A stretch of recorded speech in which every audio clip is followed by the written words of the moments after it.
तो hello everyone, welcome back to my channel. तो friends देखिए, आज आपको मुझे बहुत सारी अपडेट्स दे रही हैं। कल से लेके आज तक बहुत सारी चीज़ें उथल पुथल हुई है, जिसके बारे में आज पूरी अपडेट्स में लेकर आई हूँ। देखिए, जिसमें पहली चीज़ है कि बीपीएससी की जो सेकंड मेरिट लिस्ट है उसके बारे में क्या अपडेट चल रही है। साथ में जो एनओआईएस डीएलएड को सुप्रीम कोर्ट ने बाहर का रास्ता दिखा दिया है, तो उनसे रिलेटेड चीज़ें हैं। साथ में केवीएस का भी रिजल्ट जो आ चुका था, उस पर भी डीएलएड का प्रभाव पड़ा है सुप्रीम कोर्ट के फैसले का। साथ ही साथ में जो बिहार की 6th फेज़ की जो भर्ती हुई थी, उसमें जो बीएड वाले शामिल थे, तो उनसे भी रिलेटेड नई अपडेट है। और सीटेट और यूपीटेट सुपर टेट में भी क्या संकट है, तो इसी से रिलेटेड आज पूरा वीडियो है। तो वीडियो पर लास्ट तक बने रहिएगा और मेरे चैनल को भी सब्सक्राइब कर लीजिए, ताकि आने वाली वीडियोज़ की नोटिफिकेशन आपको टाइम टू टाइम मिलती रहे। तो फ्रेंड्स चलिए वीडियो को स्टार्ट करते हैं।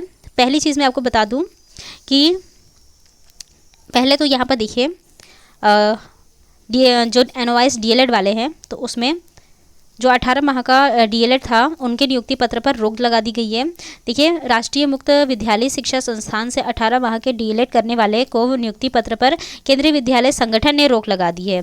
यह निर्णय केंद्रीय विद्यालय संगठन के सुप्रीम कोर्ट का आदेश आने के बाद लिया। हालांकि देखिए, इनका रिजल्ट, इनका एग्जाम, इनका रिजल्ट, इनका इंटरव्यू, इनका फाइनल रिजल्ट सुप्रीम कोर्ट के फैसले के पहले आ चुका था, लेकिन उसके बावजूद भी उन्होंने हर नोटिस में ये लोग पहले ही कह देते हैं कि हमारा जो भी रिजल्ट होगा वो किसी भी सुप्रीम कोर्ट के फैसले से प्रभावित होगा।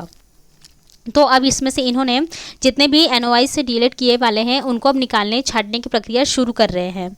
इसके बाद देखिए, बता दें कि केंद्रीय विद्यालय संगठन द्वारा बिहार के 53 केंद्रीय विद्यालय में 97 प्राथमिक शिक्षकों की नियुक्ति होनी है और 30 नवंबर को आयोजित रोजगार मेला में इन्हें नियुक्ति पत्र देना है। इन 97 अभ्यर्थियों में से 26 अभ्यर्थी 18 महीने के डीएलएड कोर्स वाले हैं और इन 26 अभ्यर्थियों को अब 30 नवंबर को होने वाले रोजगार मेला में नियुक्ति पत्र नहीं दिया जाएगा। इसकी जानकारी केवीएस बिहार क्षेत्रीय कार्यालय की प्रभारी उपायुक्त सुमा घोष ने दी है। तो अब इन्हें कहा जा रहा है कि नियुक्ति पत्र नहीं दिया जाएगा। इनके फ़ोन करके भी कहा जा रहा है कि आप आने वाले थे, अब ना आए। उन्होंने कहा कि जब तक कोई आगे निर्णय नहीं हो जाता है, अब तब तक 26 अभ्यर्थी को नियुक्ति पत्र नहीं दिया जाएगा।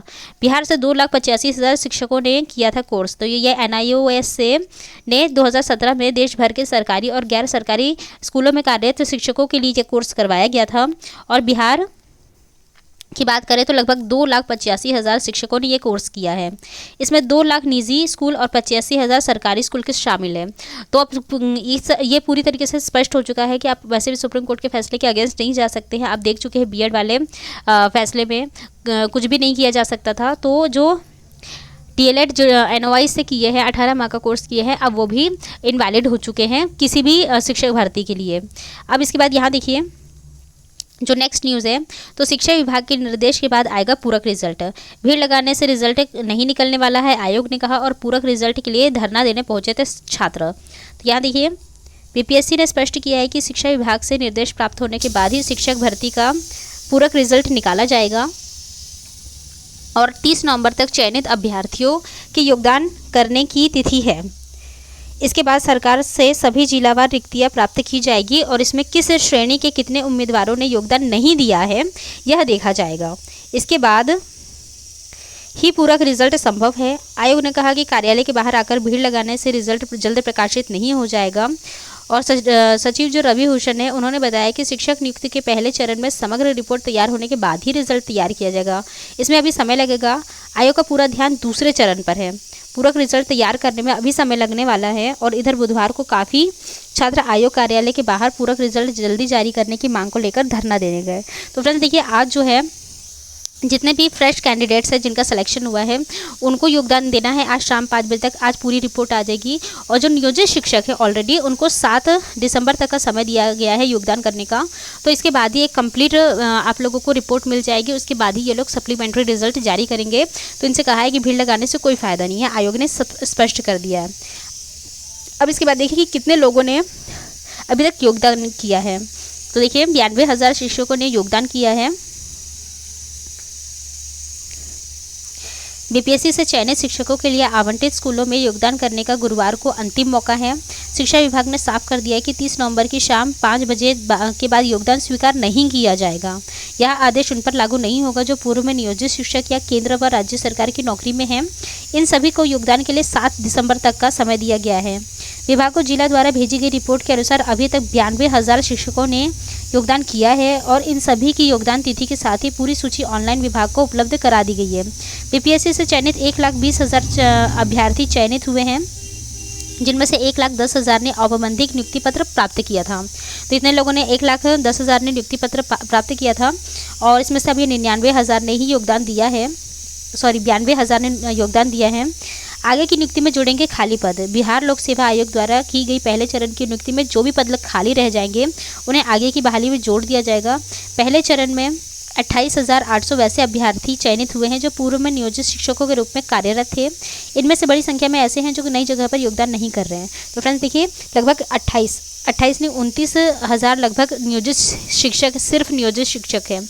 अब इसमें से बहुत सारे लोग हैं जो ऑलरेडी अपने घर के आसपास उनका होगा स्कूल, तो वो अब नहीं, सुदूर इलाके में अगर उनका हुआ होगा सिलेक्शन तो वहाँ नहीं जाना चाहते हैं, तो ये भी पद कहीं ना कहीं खाली रहेंगे। हालांकि इनका बस यही है कि जो द्वितीय चरण की जो भर्ती होने वाली है इस पर इनका फोकस है, उसके बाद ही रिजल्ट जारी किया जाएगा, यानी कि मान लीजिए आप 15 के आसपास ही अब रिजल्ट जारी हो सकता है।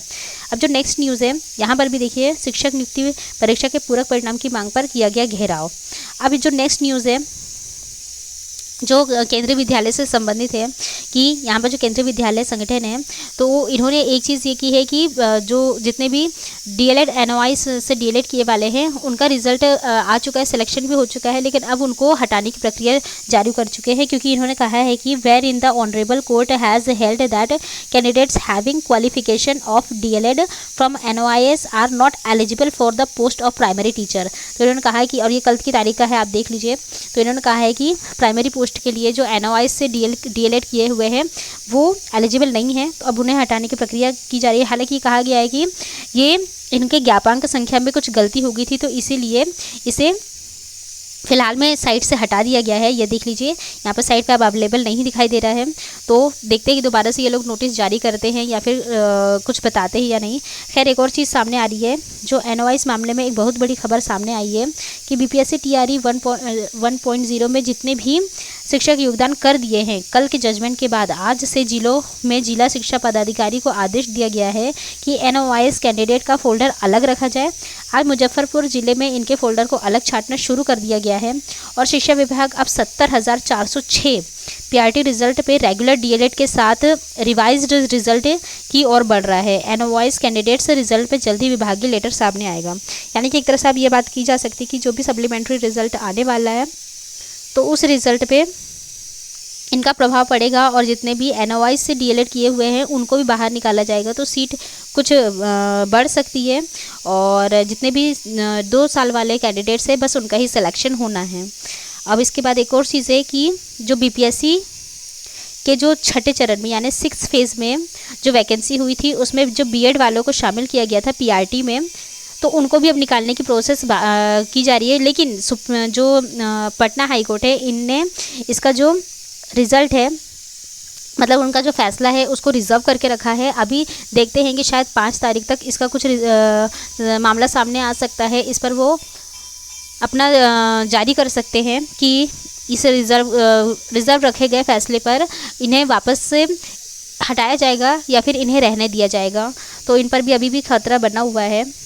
और इसके बाद अब जब डीएलएड एनओआई से डीएलएड किए वाले जितने भी छात्र हैं अब वो सीटेट, यूपी टेट और सुपर टेट के लिए भी एलिजिबल नहीं रहे हैं। अब उनके लिए 2 साल वाला जो डीएलएड है वही मान्य होगा और 18 माह वाला मान्य नहीं होगा।